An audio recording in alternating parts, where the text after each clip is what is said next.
الحمدللہ والصلاۃ علی اہلہا اما بعد ہے وعذاب القبر للکافرین ولبعض عصاة المؤمنین، عذاب قبر کافروں کو بھی ہوگا اور بعض نافرمان مومنین کو ہوگا، یہ بات پر حق ہے۔ دیکھیے تمام مسلمانوں کا یہ عقیدہ ہے کہ عذاب قبر یعنی مرنے کے بعد سے لے کر قیامت کے دن تک کا جو سفر ہے اس میں جو عذاب ہوگا وہ برحق ہے۔ آج تک کسی مسلمان نے انکار نہیں کیا، آگے آئے گا بعض روافض نے انکار کیا ہے، وہ باتیں بعد میں سمجھاؤں گا۔ ابھی سب سے پہلے یہ سمجھنا ہے کہ عذاب قبر اگر ثابت ہے تو قرآن مجید میں اس کا ثبوت موجود ہے، احادیث میں موجود ہے یا نہیں ہے؟ ہاں، قرآن مجید میں بے شمار آیتیں ہیں عذاب قبر کے تعلق سے۔ کچھ آیتیں آپ یاد رکھیے۔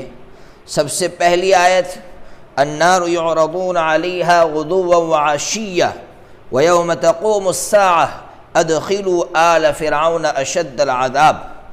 اس کا ترجمے سے ہی مطلب سمجھ میں آ رہا ہے کہ آل فرعون کو صبح و شام آگ پر پیش کیا جاتا ہے۔ قیامت سے پہلے کی بات چل رہی ہے، اور جس دن قیامت قائم ہوگی اللہ کہیں گے تم آل فرعون کو جہنم میں داخل کر دو۔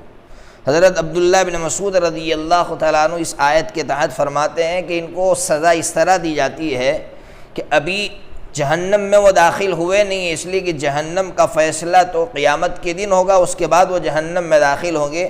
فیصلہ ہونے سے پہلے صبح و شام جہنم کے پاس ان کو لے جایا جاتا ہے اور ان کو دکھایا جاتا ہے کہ یہ خطرناک ٹھکانہ تمہارا ہے۔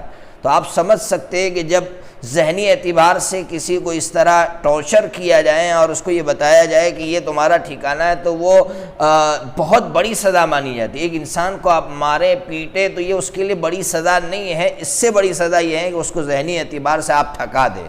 یہ سب سے بڑی سزا ہوگی جو آل فرعون کو دی جائے گی۔ اس سے معلوم یہ ہوا کہ یہ عذاب قبر کے بارے میں ہے۔ اسی طرح دوسری آیت قرآن مجید میں یثبت اللہ الذین آمنوا بالقول الثابت فی الحیات الدنیا وفی الآخرہ، مشکات شریف میں یہ باب باندھا ہے، باب اثبات عذاب القبر۔ پہلی روایت یہ نقل کی اور یہ کہا ہے کہ جب بندے کو قبر میں رکھا جاتا ہے، فرشتے سوال کرنے کے لیے آتے ہیں تو اللہ تبارک و تعالیٰ اس کو ثابت قدم رکھتے ہیں، اور یہ آیت جو ابھی پڑھی وہ عذاب قبر کے بارے میں نازل ہوئی ہے، یعنی قبر قبر برحق ہے اور اس میں یہ سوالات ہوں گے۔ تیسری آیت 29ویں بارے میں ہے مما خطیئاتہم اغرقوا فادخلوا نارا۔ اللہ تعالیٰ صاف فرماتے ہیں کہ آل فرعون کو ڈبو دیا گیا، غرق کر دیا گیا اور فوراً ان کو آگ میں داخل کر دیا گیا۔ ظاہر سی بات ہے ابھی قیامت آئی نہیں ہے تو فوراً آگ میں داخل کرنے کا مطلب یہ ہے کہ یہ جہنم کی آگ مراد نہیں ہے بلکہ قبر کی آگ مراد ہے۔ ان آیتوں سے سمجھ میں آ رہا ہے کہ عذاب قبر برحق ہے۔ اب آئیے احادیث پاک، سب سے پہلے بخاری شریف کی روایت لیتے ہیں۔ بخاری شریف میں کتاب الرؤیا کے اندر ایک خواب بیان کیا گیا ہے۔ حضرت نبی پاک صلی اللہ علیہ وسلم نے اپنا خواب بیان فرمایا، اور نبی کا خواب وحی ہوتا ہے۔ کیا خواب بیان فرمایا کہ حضرت نبی پاک صلی اللہ تعالیٰ علیہ وسلم نے خواب میں ایک شخص کو دیکھا کہ اس کے سر کو فرشتہ کچل رہا ہے، پتھر لڑک کر دور جاتا ہے، پھر اس کا سر جو ہے اچھی طرح واپس ہو جاتا ہے جیسا پہلے تھا، پھر سر پر مارتا ہے، سر کچل جاتا ہے، اس طرح اس کے ساتھ ہوتے رہتا ہے۔ تو حضرت نبی پاک صلی اللہ تعالیٰ علیہ وسلم نے حضرت جبرائیل علیہ السلام سے پوچھا کہ کیا ہو رہا ہے؟ تو حضرت جبرائیل علیہ السلام نے فرمایا تھا انہ الرجل یاخذ القرآن فیرفضہ وینام عن الصلاۃ المکتوبہ۔ کیا فرمایا کہ یہ وہ شخص ہے جو قرآن پڑھتا تھا، یعنی اس کو معلوم تھا کہ نماز فرض ہے، اس کے باوجود وہ فرض نماز سے غافل رہتا تھا، سو جاتا تھا، تو اس کو یہ عذاب ہو رہا ہے۔ اور پھر فرمایا یفعل بہ ھذا الی یوم القیامہ، فرمایا اس کو یہ عذاب قیامت تک ہوتا رہے گا۔ اس سے سمجھ میں آ رہا ہے کہ یہ قبر کا عذاب ہو رہا ہے، قیامت تک ہونے کا تو یہی مطلب ہے۔ اس سے صاف سمجھ میں آیا کہ عذاب قبر برحق ہے۔ اسی طرح ایک روایت جو مسلم شریف کے اندر ہے، مشہور روایت ہے کہ انہ مر بقبرین، حضرت نبی پاک صلی اللہ علیہ وسلم کا گزر دو قبروں کے پاس سے ہوا تو حضور نے دیکھا کہ دونوں کو عذاب ہو رہا ہے۔ صحابہ کرام سے حضور نے فرمایا کہ دونوں کو عذاب ہو رہا ہے، کیوں عذاب ہو رہا ہے؟ ایک کے بارے میں فرمایا لا یستنزع عن البول، پیشاب سے بچتا نہیں تھا، اور دوسرے کے بارے میں فرمایا فَكَانَ يَمْشِي بِالنَّمِيمَةِ چغل خوریاں کرتا تھا، اس لیے ان کو قبر کا عذاب ہو رہا ہے۔ اس سے صاف سمجھ میں آیا کہ قبر کا عذاب برحق ہے۔ پھر آگے کی روایت ہے کہ حضور نے ٹہنی منگوائی، اس کے 2 حصے کیے، دونوں کو گاڑ دیا اور فرمایا کہ ان کے عذاب میں تخفیف ہوتی رہے گی، لیکن آگے جملہ فرمایا معلوم یہی بسا، جب تک یہ خشک نہ ہو جائے، خشک ہو جائے گی تو ان کا عذاب دوبارہ شروع ہو جائے گا۔ اس سے سمجھ میں آیا کہ عذاب قبر برحق ہے۔ یہاں درمیان میں ایک بات سناؤ، بریلوی حضرات اس حدیث سے استدلال کر کے یہ کہتے ہیں کہ اس سے وہ پھول چڑھانے پر استدلال کرتے کہ دیکھیے حضور نے ٹہنی رکھی تھی، اس سے سمجھ میں آیا کہ جو بھی تر چیز ہوگی وہ تسبیح پڑے گی جس کی وجہ سے عذاب میں تخفیف ہوگی، اس لیے ہم پھول چڑھاتے ہیں۔ دیکھیے بریلوی حضرات کو آپ کیا جواب دیں گے؟ بے شمار جوابات دیے گئے ہیں۔ جیسے ایک جواب تو یہ دیا گیا کہ حضور نے ٹہنیاں رکھی تھی، پھول تو نہیں رکھے تھے، تم تو پھول رکھتے ہو، ٹہنیاں رکھو، کوئی حرج نہیں ہے ٹہنی رکھنے میں، ایک جواب یہ ہے۔ لیکن میرے نزدیک سب سے بہترین جواب یہ ہے کہ یہ جو ٹہنیاں رکھی تھی اور یہ جو عذاب میں تخفیف ہوئی، وہ تخفیف ٹہنی رکھنے کی وجہ سے نہیں ہوئی تھی بلکہ حضور کے ہاتھوں کی برکت سے ہوئی تھی۔ اور یہ بات حضرت امام مسلم رحمۃ اللہ علیہ سے لے کر بڑے بڑے ائمہ محدثین نے نقل کی ہے۔ اور اس پر دلیل کیا؟ سب سے بڑی دلیل یہ ہے کہ اگر ٹہنی کی وجہ سے عذاب میں تخفیف ہوتی تو حضرات صحابہ کرام حضور کے بعد قبروں پر ٹہنیاں لگاتے، لیکن میری معلومات کے مطابق، اور میں آپ سے بھی کہتا ہوں کہ کوئی ایک واقعہ دور صحابہ میں ایسا ملتا ہو کہ کسی کے قبر پر ٹہنی لگائی گئی ہو یہ سمجھ کر کہ عذاب میں تخفیف ہوتی ہے، مجھے آج تک ایک واقعہ نہیں ملا۔ اس سے صاف سمجھ میں آ رہا ہے کہ ان کے عذاب میں جو تخفیف ہوئی تھی وہ حضور کے ہاتھوں کی برکت سے ہوئی تھی، ٹہنیاں رکھنے کی وجہ سے نہیں ہوئی تھی۔ اس لیے میں تو یہ بات ضرور کہوں گا کہ ہمارے یہاں جو دیوبندی حضرات ہیں یا جو دوسرے حضرات ہیں وہ بھی جو ٹہنیاں رکھتے ہیں تو اس سلسلے میں تحقیق کریں کہ ٹہنیاں جو رکھی گئی تھی تو وہ کیوں رکھی گئی تھی، رکھی گئی تھی بھی نہیں رکھی گئی تھی حضور کے بعد صحابہ کرام کے دور میں، اس سلسلے میں تحقیق کرنے کی، مزید تحقیق کرنے کی ضرورت ہے۔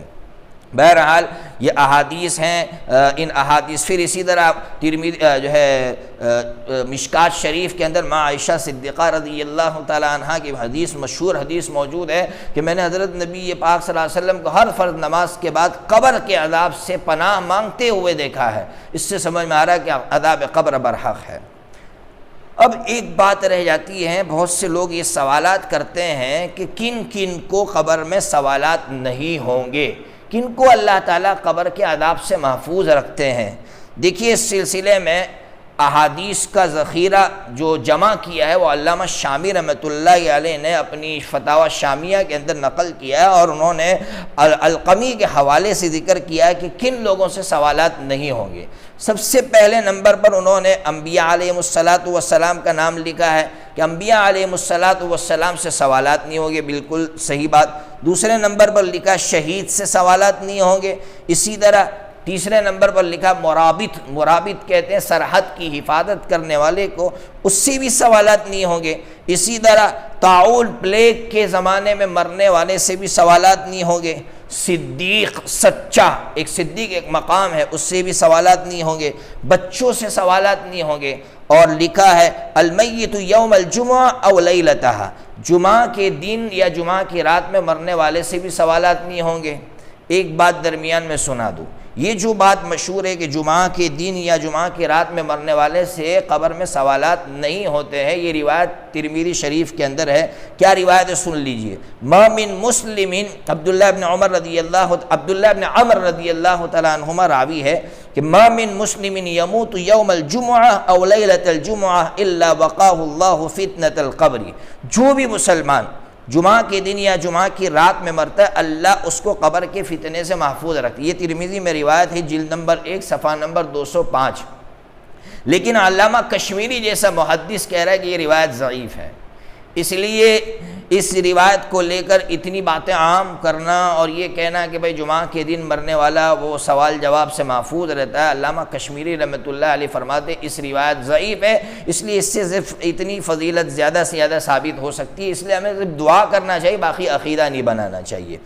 اسی طرح علامہ شامی رحمۃ اللہ علیہ نے اخیر میں لکھا والقاری کل لیلۃ تبارک الملک، سورہ ملک پڑھنے والا بھی قبر کے عذاب سے محفوظ رہتا ہے۔